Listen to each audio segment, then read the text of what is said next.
അതുപോലെ ചോദിക്കാം. ഇവനെ കണ്ടിട്ട് ഈശോടെ ഷേപ്പ് ഉണ്ട്, ഐശ്വര്യമുണ്ട്.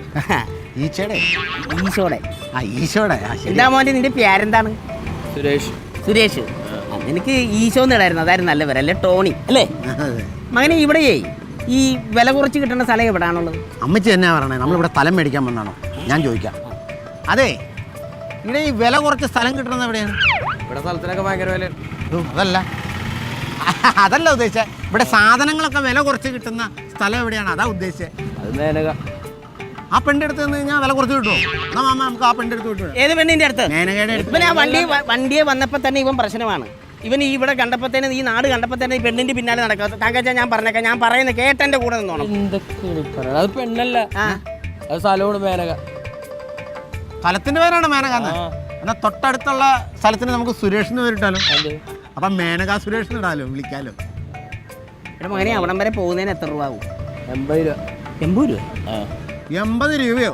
ആരോടാണ് ഈ പറയുന്നത് 80 രൂപ അവിടം വരെ പോകുന്നതിന്? ഇടേ ഞങ്ങളേ ഉച്ച വരെ പണി എടുത്തു കഴിഞ്ഞാൽ കിട്ടും 80 രൂപ. അപ്പൊ അത് മൊത്തം ഇവന് കൊണ്ട് കൊടുക്കേണ്ട കാര്യമുണ്ടോ? ഞങ്ങളേ ഈ നാട്ടുകാർ തന്നെയാണ് കേട്ടോ, ഞങ്ങളെ പറ്റിക്കാൻ നോക്കണ്ട. 80 രൂപ. മകനെ സുരേഷേ, അങ്ങോട്ടും ഇല്ല ഇങ്ങോട്ടും ഇല്ല, 40 രൂപ അങ്ങ് തരും. അമ്മച്ചി കേട്ടോ ഞാൻ കാര്യം പറയാം. അങ്ങോട്ടും ഇല്ല ഇങ്ങോട്ടും ഇല്ല, ഞാൻ ഓട്ടോ കയറി ചുമ്മാ ഇരുന്നാൽ മതിയോ? അങ്ങോട്ടുണ്ട് ഇങ്ങോട്ടില്ല, ഇല്ല. 40 രൂപ വരും. അത് നടക്കൂല, ഞാൻ തിരിച്ചു തന്നെ വരണ്ടേ? തിരിച്ച് തന്നെ വന്നേന്നോ? ഇതെന്നാ അമ്മച്ചി പറയണേ? ഇവൻ അവിടെ നിന്ന് ഇവിടെ വരെ പട്ടാ പകൽ വരാൻ നിനക്ക് പേടിയാണ് ഇറങ്ങാൻ? കാര്യം ചെയ്യടാ, നീ ഇവന്റെ കൂടെ പോയിട്ട് ഇവനെ തന്നെ വിടണ്ട, നീ പോക്കും. ആണോ? പോയിട്ട് വാ. ഞാൻ കൂട്ടിന് വരാം, പക്ഷെ എന്നോട് പൈസ ഒന്നും ചോദിക്കരുത്. എടാ ഞങ്ങളെ ഒന്ന് കൊണ്ട് എത്തിക്കടാ, 40 രൂപ തരാന്ന് പറഞ്ഞില്ലേ മകനെ? 80 രൂപ. പിടിച്ചേ കൈ കാണിച്ചേ, നീ കാണിച്ചത് എന്തായിരുന്നു മേടിക്ക് നീ? നമ്മളൊന്നും അല്ലെങ്കിലും മലയാളികളല്ലേ കേട്ടാ. അമ്മച്ചിക്ക് ഇപ്പൊ എങ്ങനെയുണ്ട് സംഭവം? കുഴപ്പമില്ല. അപ്പൊ കാര്യം നടന്നോ? ഇതാണ് ബുദ്ധിപരമായിട്ട് നമ്മൾ കാര്യം നീക്കി കഴിഞ്ഞാൽ കുഴപ്പമില്ല. അല്ല നമുക്ക് അവന്റെ വണ്ടി കയറി പോകണ്ടേ? എന്റെ അമ്മച്ചി വണ്ടി കയറി കഴിഞ്ഞാൽ 40 രൂപ കൊടുക്കണ്ടേ? വണ്ടി കയറി 80 രൂപ കൊടുക്കണ്ടേ? ഇപ്പൊ 40 രൂപയിൽ കാര്യം നടന്നോ? എടാ എന്റെ ഇരുന്ന് 40 രൂപ നീ അവന് കൊടുത്തില്ലേ? കൊടുത്തു. അപ്പൊ നമ്മള് വണ്ടിയെ കയറണ്ടേ? എന്റെ അമ്മച്ചി വണ്ടി കയറി കഴിഞ്ഞാൽ 80 രൂപ കൊടുക്കണ്ടേ? 80 രൂപ കൊടുക്കണം. ഇപ്പൊ നമ്മൾ 40 രൂപയല്ലേ കൊടുത്തോളൂ? 40 രൂപ കൊടുത്തോളൂ. 40 രൂപ നമുക്ക് ലാഭമല്ലേ? 40 രൂപ ലാഭ. ഇതാണ് പറഞ്ഞത്, നമ്മൾ ബുദ്ധിപരമായിട്ട് കാര്യങ്ങൾ നീക്കി കഴിഞ്ഞാൽ നമ്മളെ പറ്റിക്കാൻ ആർക്കും പറ്റില്ല. ഓ തങ്കച്ച, ഞാൻ പണ്ട് തന്ന ചക്കക്കുരുവും ചക്കയൊക്കെയാണാ നിന്റെ ഈ ബുദ്ധി. ഇനി എന്നായാലും നമുക്ക് മറ്റേ ശങ്കറിൻ്റെക്ക് പോവാം. ശങ്കറല്ല, മേനക. ശങ്കറും മേനകയും അത് തന്നെ. ഇവനൊക്കെ എന്നത് കൊടുത്തിട്ടാ ഇങ്ങനത്തെ ബുദ്ധി വരുന്നത്?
ആള് മാറിപ്പോയി. നീയായിരുന്നു. അപ്പം ഞാൻ വെച്ചാൽ നീക്ക് ഇവിടെ വരുമ്പോൾ ഒത്തിരി ആൾക്കാരെ കാണും. അപ്പം നീ അതൊന്നും മൈൻഡ് ചെയ്യാൻ നിൽക്കണ്ട കേട്ടോ. അതായത് ഈ ബോട്ട് ചെട്ടിന്ന് വേണോടാ സാധനങ്ങൾ മേടിക്കാൻ, അവിടെ വിലക്കുറവെന്ന് എല്ലാവരോടും പറഞ്ഞു.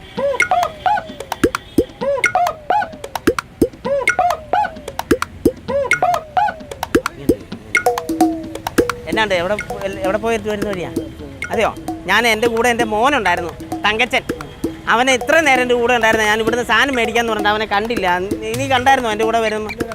കണ്ടില്ലല്ലേ? ഇനിയിപ്പോൾ ഞാൻ എവിടെ പോയി കണ്ട തപ്പു? ഷൂട്ടിങ്ങിന് പോകണം.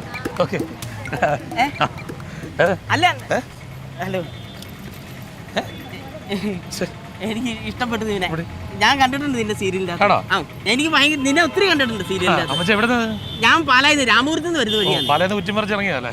കുറ്റി പറിച്ച് ഇറങ്ങിയെന്ന് വെച്ചാൽ എന്റെ മോൻ ഇവിടെ ഒന്നും കണ്ടിട്ടില്ല. ഞാനും പണ്ടൊക്കെ എന്റെ കെട്ടിയവനുമായിട്ട് വന്നിട്ടുണ്ട്. അവനുമായിട്ട് ആദ്യമായിട്ട് വരുന്ന ഇതെല്ലാം ഒന്ന് കാണിക്കാന്ന് വരുത്തിട്ട്. പിന്നെ വേറൊരു കാര്യം എന്താണെന്നറിയോ, നിന്നെ കാണണം എന്ന് ആഗ്രഹിച്ചിരുന്നാണ്. ദൈവമാണ് എന്റെ മുന്നിൽ കൊണ്ട് നിന്നെ നിർത്തിയത്. ഓ സന്തോഷം. സുമേഷ് എന്നല്ലേ പേര്? അതെ സുമേഷ് എന്റെ പേരോ? അല്ലല്ല, ഞാൻ കണ്ടിട്ടുണ്ട്. സുമേഷ് എന്നാ നിന്റെ പേര്. അതാ ക്യാരക്ടറിന്റെ പേരല്ലേ അമ്മച്ചി? അല്ല പറയട്ടാ, നീ ഒറ്റ ഒരുത്തിനെ എന്റെ മോനെ കള്ളുകൂടി പഠിപ്പിച്ചത്. ഞാനോ? അതെ അതെ അതെ, എന്റെ മോന് കള്ളെന്ന് പറഞ്ഞ സാധനം തോടത്തില്ലായിരുന്നു. നീ എന്നെ ആരോടാ പറയുന്നത്? എന്റെ മോൻ കള്ളു തോടത്തില്ലായിരുന്നു. എന്നെ കള്ളുകൂടി പഠിപ്പിച്ചു നീ ഒറ്റ ഒരുത്തിനാ. നീ നിന്റെ കുടുംബം മൊത്തം കള്ളുകൂടി അല്ലേ ജീവിക്കാതെ കാണിക്കുന്നത്? നീ എത്ര പേരെ കുടുംബം നയിപ്പിച്ചു? എന്റെ ഇറക്കന് ഇവിടെ ഉണ്ടായിരുന്നല്ലോ. ഞാൻ നിന്നെ അവനെ ഞാൻ വരത്തില്ല, അവനിങ്ങ് വരട്ടെ. ഈ എറണാകുളത്ത് എന്തോരം പെൺപിള്ളേരാ. നീ എന്നാ നിന്റെ അത് കേടപെടുന്നേ? എടാ നീ ഒരു കുടുംബം നശിപ്പിക്കുന്ന കാര്യം ഓർക്കണം. ഇവന്റെ ഫാമിലി എല്ലാരും നീ അതിന്റെ അകത്ത് സീരിയലിന്റെ അകത്ത് കള്ളുകൂടിയല്ലേ? അമ്മച്ചി ഒരു കാര്യം പറയട്ടെ, ഈ പൊതുജനങ്ങൾ ഇത് കേട്ടോണ്ടിരിക്കുമ്പോ അവരാകെ തെറ്റിദ്ധരിക്കും. അത് സീരിയലിന് വേണ്ടി കള്ളു കുടിക്കുന്നതാണ്. ആ ക്യാരക്ടർ ഒന്നാണത്. സീരിയലിന്റെ അകത്ത് സീരിയലിന് വേണ്ടിയാണ് അത് കള്ളു കുടിക്കുന്നത്. കള്ളു കുടിക്കുന്ന സീരിയലിന്റെ അത് കണ്ടല്ലേ ആൾക്കാർ പഠിക്കുന്നേ. ആണിനെ കയറി പിടിക്കണം. അമ്മച്ചി കാണാൻ കൊള്ളാവുന്ന ചെറുപ്പക്കാരൻ നടുറോട്ട് വെച്ച് കയറി പിടിക്കുന്നത് ശരിയാണോ? നിന്റെ അപ്പനാ കയറി പിടിച്ചത്. അപ്പൊ ഇപ്പൊ അമ്മച്ചിയല്ലേ കയറി പിടിച്ചേ? എടാ ഞാൻ കയറി പിടിച്ച എന്തിനാണെന്നറിയാവോ? ഈ മനുഷ്യന്റെ മുഖത്തോട് നോക്ക്, മനസ്സിലായോ നിനക്ക് ഇയാളെ? എനിക്ക് മനസ്സിലായി. എന്റെ മോൻ തങ്കച്ചൻ. അല്ല ഇത്ര കിളിക്കാതിരിക്കുന്നേ? അല്ല വെള്ള ഷർട്ട് മേടിച്ചു കൊടുത്താൽ നന്നായി. അല്ല ആളെ കാണാൻ പറ്റില്ലായിരുന്നു. ഒരു തങ്കച്ചൻ വന്നേ പയ്യൻ പൊക്കള് നോക്കി ഉറിഞ്ചൊരു കുത്തുകുത്തിയാണല്ലോ മൂത്രം ഒഴിക്കണേ. അത് ഞാൻ ഒത്തിരി കഷ്ടപ്പെട്ട് ഞാൻ കൊച്ചുണ്ടാകാതിരുന്നിട്ടുണ്ടായ അവനാ തങ്കച്ചൻ, അറിയോ? ഉരുളി കമത്തി. പക്ഷെ ഈ ഒറ്റ ഒരുത്തിനാണ് ഇവന് സ്വഭാവ ദൂഷ്യം ഉണ്ടാക്കിയത്. നീ ടി വിക്കകത്ത് കള്ളു കുടിക്കുന്ന കണ്ട് ആ കള്ളുകൂടിയെ പ്രോത്സാഹിപ്പിച്ചാണ് ഇവൻ കള്ളുകൂടി തുടങ്ങിയത്. അയ്യോ അത് ഈ ചേട്ടൻ ചോദിക്കടാ.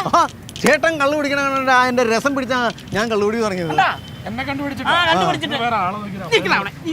നീ ഇതിന് സമാധാനം പറഞ്ഞിട്ട് പോയാൽ മതി. എന്റെ ചെറുക്കൻ്റെ കള്ളുകൂടി പറഞ്ഞു മനസ്സിലാക്ക്. ചേട്ടാ പ്രശ്നം നിങ്ങൾ എന്റെ കണ്ടിട്ടാണ് നിങ്ങളുടെ മോൻ കള്ളുകൂടി പഠിപ്പിച്ചത്. നീ കള്ളു കുടിക്കുന്നത് കണ്ടിട്ട് അവൻ കള്ളുകൂടി തുടങ്ങിയത്. കാര്യമുണ്ട്. ഞാൻ കള്ളല്ല കുടിക്കുന്നത്. ഞങ്ങൾ മദ്യമാണെന്ന് പറഞ്ഞിട്ട് കട്ടൻ ചായല് മറ്റേ കുപ്പിക്കകത്തൊഴിച്ച് അങ്ങനെയാണ് ഞങ്ങൾ അത് കുടിക്കുന്നത്. അത് മദ്യമല്ലത്. അമ്മച്ചി സീരിയൽ നടനാ വലിയ ശമ്പളം കിട്ടുമെന്നല്ലേ നമ്മൾ ഓർത്തോണ്ടിരുന്നേ. ഇവർക്കൊന്ന് 5 പൈസ കിട്ടണല്ലോ അമ്മച്ചി. ഇവര് കള്ളാന്ന് പറഞ്ഞിട്ട് കുടിക്കണത് കട്ടൻ ചായ. നീ കുടിക്കുന്ന ഞാൻ ഒറിജിനൽ കള്ള. നീ ഒറിജിനൽ കള്ള്. ഇത് ആരുടെ ജീവിതാ പോകുന്നത്? നീ കണ്ണി കണ്ട ടിവിയും അതും ഇതെല്ലാം കണ്ടിട്ട് നിന്റെ ജീവിതം അല്ലടാ പോയത്. നീ ഇത്രയും കാലം നീ ഈ കാരണം നീ നിന്റെ ജീവിതം നശിപ്പിച്ചേ, അറിയാമോ? എന്റെ മകനെ ജീവിതം. അമ്മച്ചി ഒരു കാര്യം ചെയ്ത് ഞാൻ പറഞ്ഞ അവനോട് മനസ്സിലാക്കാം. നീ ഇനി കള്ളു കുടിക്കുവോ? ഇനി ഞാൻ കള്ളു കുടിക്കൂല. കട്ടൻ ചായ കുടിച്ചാൽ മതി. അമ്മച്ചിയോട് ഞാൻ പറഞ്ഞു മനസ്സിലാക്കാം. അതെ അല്ല പോരുത്. അമ്മച്ചി കുഗ്രാമത്തിൽ ജനിച്ചായതുകൊണ്ടേ പെട്ടെന്ന് ഇങ്ങനെ സീരിയൽ നടന്മാരെ കണ്ടപ്പോ ഒരു വിവരമില്ലെന്നേ. സാരമല്ല, നമുക്കൊക്കെ സർവ്വസാധാരണമാണല്ലോ. അല്ല ഞങ്ങൾ ഇങ്ങനെ പുറത്തിറങ്ങി നടക്കുന്നതുകൊണ്ട് കുഴപ്പമില്ല. അല്ല നിങ്ങളുടെ കഥാപാത്രങ്ങൾ വിജയിച്ചതിന്റെ ഒരു സംഭവമാണ്. അതെ കഥാപാത്രങ്ങൾ ജനങ്ങൾ ഇഷ്ടപ്പെടുന്നതിന്റെ ഭാഗമുള്ള ഈ ആൾക്കാരൊക്കെ. അല്ല എന്നാലും ഇങ്ങനെ തള്ളമാരൊക്കെ അങ്ങനെ ചെയ്യണം മോശമല്ലേ? അതിനുവേണ്ടി ഞാൻ ക്ഷമ ചോദിക്കുന്നു. ഓ വേണ്ട, സാരല്ല, നമ്മുടെ അമ്മച്ചല്ലേ. അതല്ലേ സാരല്ല. അല്ലേ? ഓക്കെ കാണാം. അല്ല ഞാൻ വേറെ കാര്യം ചോദിച്ചോട്ടെ. ഞങ്ങള് ചോദിക്കാൻ വന്നത് എന്ന് വെച്ചാലേ നിങ്ങൾ ഈ കാണാൻ കൊള്ളാവുന്ന സീരിയൽ നടിമാരുടെ കൂടെ അഭിനയിക്കുമ്പോഴേ ഇഴുകിച്ചേർന്ന് അഭിനയിക്കുമ്പോ എന്തെങ്കിലുമൊക്കെ തോന്നാറുണ്ടോ? അതെന്ത് തോന്നാം? അതോരോ ക്യാരക്ടർ, ഓരോ കഥാപാത്രങ്ങൾ നമ്മൾ അത് സ്വീകരിച്ചിട്ട് അത് അവരുടെ കൂടെ ചിലപ്പോൾ നമ്മുടെ ഭാര്യയായിട്ട് അഭിനയിക്കും, ചിലപ്പോൾ കാമുകിയാവും, ചിലപ്പോൾ അനിയത്തി. അതങ്ങനെ അതൊന്നും എന്ത് തോന്നാനാ? അതല്ല, ഇവര് നമ്മുടെ അമ്മയമ്മങ്ങളൊന്നും അല്ലല്ലോ. നമ്മുടെ അല്ല അല്ലേ? അപ്പൊ നമ്മൾ ഇവരുടെ കൂടെ അഭിനയിക്കുമ്പോ എന്തായാലും എന്തെങ്കിലുമൊക്കെ തോന്നൂലേ? എന്ത് തോന്നാൻ? കാരണം എത്ര ആൾക്കാർ ഇതുപോലെ എത്രയോ പേര് ഇങ്ങനെ നിൽക്കുന്നു. അതുപോലെ തന്നെ ഡയറക്ടർ ഉണ്ടാവും, പ്രൊഡ്യൂസർ ഉണ്ടാവും, കോ ആർട്ടിസ്റ്റുകൾ ഉണ്ടാവും. പിന്നെ നമുക്ക് അതിന്റെ ആവശ്യമില്ല. ഒന്നും തോന്നില്ല. ഒന്നും തോന്നൂലേ? എന്ത് തോന്നാ? ഒന്നും തോന്നില്ല. ഒന്നും നമ്മൾ കഥാപാത്രമായിട്ട് നിൽക്കുകയാണല്ലോ. പിന്നെ തോന്നാൻ ചേട്ടാ, ഇപ്പൊ നമ്മളെ ഒരു ഉച്ച സമയത്ത് ഒരു 3 പ്രാവശ്യം ചോറ് മേടിച്ചുകൊണ്ട് 4 പ്രാവശ്യം കൊണ്ടുവന്നിരിക്കട്ടെ. ഒരു മാഷ് വന്നു നമ്മുടെ കയ്യിൽ ലഡു വന്നിട്ട് തിന്നടാന്ന് പറഞ്ഞ് തല്ലി തിരിച്ച് ലഡുവിന് മധുവില്ലാണ്ടിരിക്കുക. എന്താ പറയുന്നത്? താൻ എന്താ ഉദ്ദേശിച്ചത്? ഇവിടെ ഞങ്ങളുടെ സഹപ്രവർത്തകരാണ്, ഞങ്ങളുടെ സഹോദരങ്ങളാണ് അവര്. അവരുടെ കൂടെ അഭിനയിക്കുമ്പോൾ ഞങ്ങൾക്കൊന്നും തോന്നൂല. ഒന്നും തോന്നൂല. ഇത്ര സുന്ദരിയായ പെണ്ണിന്റെ കൂടെ അഭിനയിക്കുമ്പോൾ ഒന്നും തോന്നൂല. ഇവിടെ ഞങ്ങൾ അഭിനയിക്കില്ല. ഞങ്ങൾക്ക് എങ്ങനെ തോന്നുന്നത്? ഞങ്ങളുടെ സഹോദരികളല്ലേ അത്. ഒന്നും തോന്നൂല. എന്നാ പെട്ടെന്ന് ഹോസ്പിറ്റലിൽ പോയി കാണണം കേട്ടോ. എന്തേ? നിങ്ങൾക്ക് എന്തെങ്കിലും പ്രശ്നമുണ്ടോ എന്ന് ഹോസ്പിറ്റലിൽ പോയി അന്വേഷിക്കണം. താൻ പോണോ ചേട്ടാ എടാ, നീയൊക്കെ ഉണ്ടല്ലോ. വേണ്ട നീയൊക്കെ പുരുഷന്മാർക്ക് അപമാന. ഇത്ര നല്ല സൗന്ദര്യം വെച്ചേച്ച് ഒരു പെണ്ണിനെ ഇഷ്ടമല്ല എന്നൊക്കെ പറഞ്ഞു കഴിഞ്ഞാൽ ഇയാൾ ആരാണത് ഛെ, എന്റെ അമ്മച്ചിയുടെ മോനാണോ ആരാ മോന്നറിയാമോ? പെണ്ണുങ്ങളെ ഞാനല്ല അവനെ ഞാനല്ല പെരുമാറിയിട്ട് അയാള് അമ്മച്ചി അവനാണ് പിടിച്ചു അമ്മച്ചി തന്നെ ഇവ പിടിച്ചിരിക്കുന്നത് ഞാനല്ല തിരിച്ച് നീ എന്നെ കള്ളുകൂടിയും പഠിപ്പിച്ചു. ഇനി അവനെ വേണ്ടാത്ത പലതും നീ അവനെ പഠിപ്പിക്കാൻ വേണ്ടിയിട്ടില്ല. നീ ഇവനും കൂടെ കൂട്ടുകൂടുന്നേ. എന്നാൽ ഇത്ര സൗന്ദര്യം വെച്ചു നീ പെണ്ണുങ്ങളോടൊന്നും തോന്നൂല എന്ന് പറഞ്ഞ നിന്നെ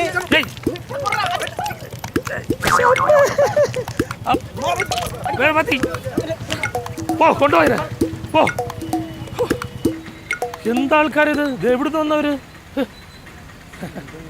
സെലിബ്രിറ്റീസിൽ പുറത്തിറങ്ങി ഇറങ്ങാൻ പറ്റാത്ത അവസ്ഥ അല്ല ആരെങ്കിലും കണ്ട മറൈൻ ഡ്രൈവ് ആയതുകൊണ്ട് ചിലപ്പം ആരും കാണാൻ വഴിയില്ല സാരമില്ല അങ്ങോട്ടല്ല ഇങ്ങോട്ട്